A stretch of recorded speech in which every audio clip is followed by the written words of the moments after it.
Hello, I'm Rosalind Esche of dearreader.blog. Welcome to our crime scene podcast, which focuses on crime fiction writers. Today I'm in conversation with David Henty about his career as art forger turned legitimate copier of famous artworks and his recent venture into crime writing. I met with David at his studio just outside Brighton, where he talked to me about Tintoretto, art critics and the murky art underworld. But he was the first, as I said before, first punk rocker. He was the first changed art, and when I say punk rocker, I mean he changed it completely, art. And also he'd paint this, or he'd paint a masterpiece. He'd get paid, and he was the highest paid artist in Italy at the time.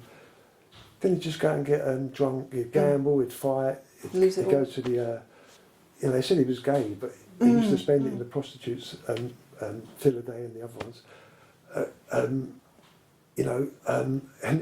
when he was skinned, he'd go back and paint another picture, and he'd do it really quick, and he'd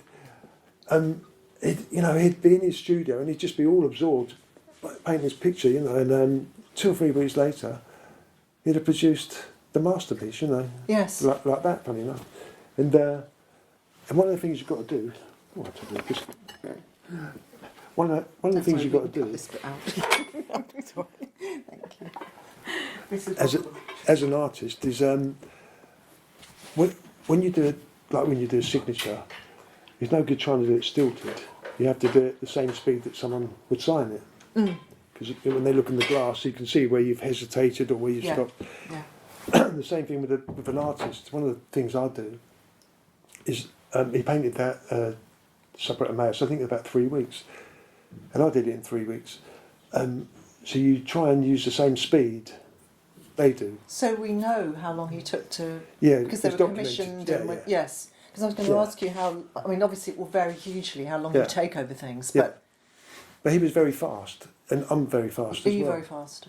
Yeah, really fast. In your book, World Underworld, you have these strange, sort of almost like magic realism sequences, and it's all about the flow state. But when they go to the Lowry football match, or when he's in Rome, these strange things happening. Has that happened to you, or is that pure invention for your book? No. When you absorb yourself so much in these things, you do dream about them, and you become in that dream state, which sometimes you have vivid dreams, especially when you've been reading and it's the last thing in your mind and you're so absorbed. I've been there thinking I'm Caravaggio, thinking I'm painting, standing in front of a painting and sort of, doing it as he would. And even in a waking state then, do you get into a sort of trance-like state sometimes? Yeah. So you actually do experience that sort of imaginative overload where you're... I think, as an artist, I've got... one of the things I like doing is I like laying in the bath. At the end of the day, I lay in the bath, I have this sort of flannel over my eyes, so it's all dark and stuff.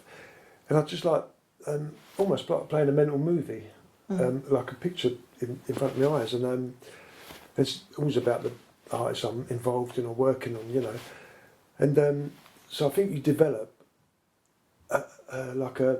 some people have got this memory, I've got a visual memory.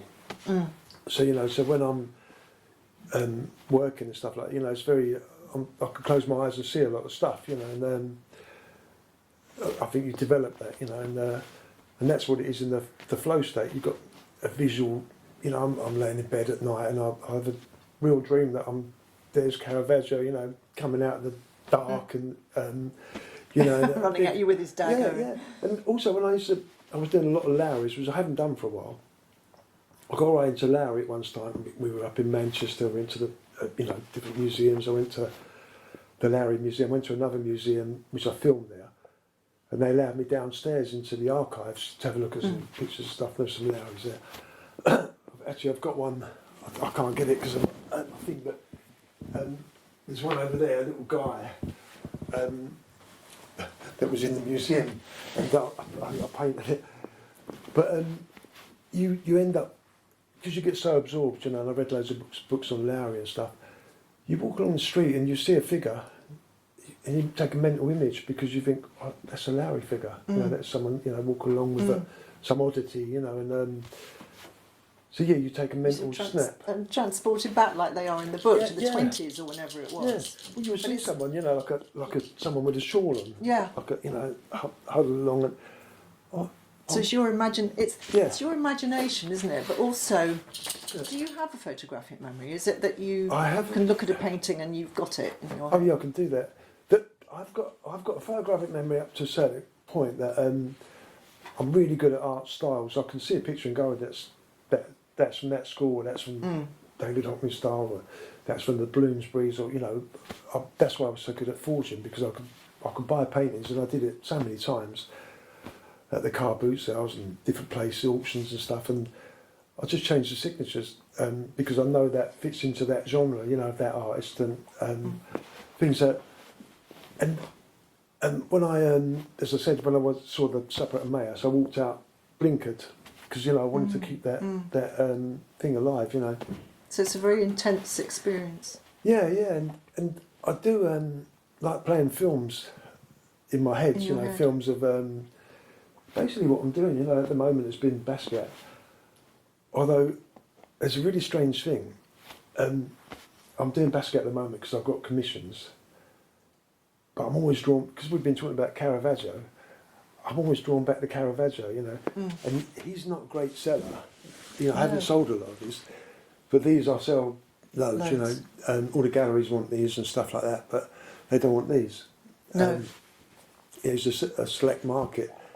But as we're talking, I can feel myself drawn back to Caravaggio, and there's times when I've had to go downstairs and start painting one, because you're drawn to it so it's strongly. like a magnet, yeah, and you sort of start, you know, and then I'll pick up, I've got books by the bedside, Caravaggio books, and I'll dip into them and start reading another chapter, and all of a sudden I have to paint one. I thought, I can't not. And then I can't paint anything else until I've sort of done the Caravaggios, you know, and got it out of my system for a little while. Okay, so it's almost like an obsession. Yeah, I suppose so, yeah. Which is really strange because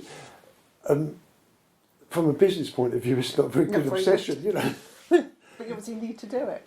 You need to do it, yeah. Obsessional, really. And you've taught yourself all this stuff, haven't you? You know, over the years, over many years of reading and learning, and so you've acquired an awful lot of knowledge. Yeah, I think one of the things about being a good forger is that you can never copy from just from a book. You've got to go and see the art, and you know, you'll never know, you know, the texture and the different thing until you've stood in front of it and you look at it. Yes. Never just try and copy out of a book without seeing that. To be a good forger, you know, you have to know as much or more than the experts of the artists you're doing, because Billy and I, we have, you know, long conversations because he's interested in a couple of arts that I'm interested in, but he doesn't do them. But he's Jewish and he likes to do it. Jewish artists, Modigliani, Soutine. And then he's, you know, Mark Rothko he likes, and he does good Rothkos. Which I don't do Rothkos, but I do the Modigliani and Soutines, and we have long conversations. And there's little nuggets. I read a book once, an obscure book about Modigliani. One of his friends said, he, you know, what are you doing? And he was rubbing furniture polish into the thing to get that nice soft look about his painting. He didn't do it on them all, but he just did it on the couples. So it's those little, the whole book was worth reading to get that just one little thing. And so you have to know these things, you know, what the critics wouldn't be looking for. To be a good forger, you know, you have to really study. I think in depth, yes. You know, and you have to no stone unturned. You know, yes. Loads. We have conversations every week. David Forrest and I on WhatsApp because he's in Australia. Yeah. But we have hour-long conversations and just about, you know, different periods, different styles, you know. And I came up with a theory as well. And he said, yes, it's very possible. When Caravaggio, he apparently in his background, he killed another man in Milan early on. Yeah. And he spent some time in prison. And then he killed that guy, Ranuccio, in Rome. But on his way there, he was in a great artist to start with. But on his way there, he went to Venice because I watched the programme about Tintoretto. Oh, yes. Yeah, and Tintoretto's fantastic story. And Tintoretto worked out a way to paint really quickly. So he'd go and get all the commissions, the big commissions, and he worked out, he was the first one to do the dark to light and stuff, you know, and the movement and this. And Tintoretto also, which was really interesting, he used to make little like houses and then little wax models of the scene he's going to paint. Did he? And then what he'd do is he'd put a candle there and put all sunlight and put a strong light coming from this side or from the front or from the other side, and he'd light the scene up before he even does it. Well, obviously Caravaggio, because I think Tintoretto was dead when Caravaggio got there. I'm not sure, I can't quite remember my thing, but his sons carried on his workshop. Yeah. And my theory is Caravaggio on his way to Rome went to Venice and worked as a jobbing artist at Tintoretto's studio and would have seen that. Yeah. Because that's where he got that dramatic lighting and stuff, you know. And I mentioned that to Dave, and it's very really possible that happened because we don't know, you know. There's no records of Caravaggio before that time. Yeah. Most of the records they know about him, they know so much about him is all the police reports, you know, because he got arrested so many times and he was arrested for carrying a sword, and he used to dress all in black. He had black hair and a black beard. I didn't know he'd been arrested all the time. Oh yeah, loads of times he's throwing stones at people. You know, he's causing havoc. He was a basically. troublemaker, wasn't he? Yeah, but then there was a curfew in Rome at a certain time. But after that, they'd be out, him and his mates, you know. But if you're all dressed in black cloak, black leggings and black shirt, you could just step into the doorstep, Yes. and you're away in the shadows, you know. And It's interesting about Tintoretto because you're talking about the darkness and the Yeah. light in Caravaggio. I've always felt that about Tintoretto. He has extraordinary dark drama. backgrounds, drama with all Yeah. the light in the foreground, doesn't Yeah. he? And I love Tintoretto. I think do you? Yes, fantastic, I yeah. do. But he also developed a way, because he was trying to get the commissions. There was a couple of other ones that were getting their commissions and stuff. So he worked out a way to paint really quickly.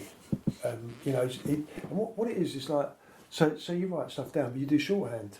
He worked out a way of doing shorthand basically. And when Caravaggio, that's why I reckon Caravaggio must have seen that way, because when he was on the run, he worked out a way of painting. His later paintings are barely there's dark background and a couple of figures with some bright light on the side. You know, and you know, just where they call it the lightning strike. Right. He's lit up as, you know, the moment he plunges the sword, or the moment that lightning strike moment, he's just lit. You know, and everything else is in the background. There's nothing much. One, he had to do that because, you know, he was on the run. He had to paint fast, you know, and move from place to place. You know, and secondly, I think he learnt it in Tintoretto. Yeah. Interesting. You know, I've got an argument about these critics who say, "Oh, it's just a copy, or it's this, or it's that," or you know, it's you know, if I paint another Caravaggio that hasn't been seen before, you know, just dismiss it, because, you know, I'm sort of thinking to myself, well, for a moment, I'm standing in Caravaggio's shoes. I'm looking at a canvas, a blank canvas. I've worked out a composition. You know, now I'm going to put it down in his style. Oh, I'm going to age it up, and you know, going to do a few bits and pieces. But you know, does that make it fake? I'm not sure. You know, because I take that point. You know, it's a sort of, it's another work of art, isn't it? It's a separate work. And that comes back to that point where if you could put this in a museum next to a Caravaggio, you know, where there's a few Caravaggios lined up, and no one, it stands out like a sore thumb, or you know, the colours are wrong, or this is wrong, you know. Does that make it, you know? Do you think people don't like it because they feel it devalues the original? That it's almost as if you're saying, well, I can do that as well. Yeah. So what's special about Caravaggio? This is what the critics said, you know, it devalues their work. But I'm not, I really love these guys. Exactly. Isn't it like, you know, that Oscar Wilde thing about imitation being the sincerest form of flattery. Yeah. I love these It's guys. a tribute, isn't it? Yeah, and I'm not trying to put them down in any way. I think Caravaggio was a genius. Yes, you're not saying, oh, this is easy. Yeah, no. You know he was a genius, and he had the vision to create that. Yeah. So you're not diminishing that, are you? No, in no way. He's a hero of mine. Same as all these guys. I love Basquiat. I love his backstory. I like where he took his art. He interpreted his way. And Basquiat said that although he hadn't been to Africa or anything at that time, he said and he's doing this sort of art which is tribal and he said it's a thing in me. He said because I'm a black man, it's I don't have to go there to feel that way. It's something instinctive inside him. See, I'm sort of thinking about changing from being a forger to an art historian. It's funny you say that, because listening to you, I meant to say to you earlier, not that you want to do this, but that you could teach other people an awful lot. Hearing you speak about the history of various artists and their techniques and their lives, you would be a really good art history teacher for students. Yeah, but I prefer doing. Yes, and I realise that, and that's partly why I didn't pursue it, but you would be capable of that. Well, also and you are an art historian in your work, in a way, aren't you? Yeah, only on my specialised subjects, but I feel I had that diagnosis, so I feel now my time is running out. So I don't know how many years I've got left. So now I want to really sort of push it to the boundaries, and although I'm painting commissions there, and it's for money, I will come back. Because we've all got to pay our mortgages, I've got to pay my bills and everything else, and but then I'll come back to Caravaggio and try and take it one step further. Not for money, because I've got that one sitting there. I've not been paid for it. I've got these on the wall. They haven't got buyers for. There's 1, 2, 3, 4, 5 Caravaggios. 4, 5, 6 Caravaggios in there. Or 7. seven Caravaggios. There's a bit of a theme here. Yeah, and so they're not my bestseller. I put a Lowry out or I put a Basquiat out. They're sold in days. It's nothing to do with money, but it's a fascination, and I want to also, from my own perspective, I had that diagnosis. I've got over it. Hopefully, I'm on the other side of it. I'm going to get myself match fit, and then I will come back to this, and I want to do something, create a new series of Caravaggios. So doing the ones that are missing, or that you were talking about. Yes. That would be a great project, couldn't it? Yeah, and then and it's very creative. Presumably, you get a lot of creative satisfaction out of what you do. Well, because you said earlier about visual sort of thing, Caravaggio took people from the street. And there's a couple of paintings that actually they're not here, where he painted. I think it's that guy there, the old guy, but he's a model in a few of his paintings, and so I sort of look at people. You're trying to get the right face because you want to paint them for life. You want to light it up. Although I can use artificial light,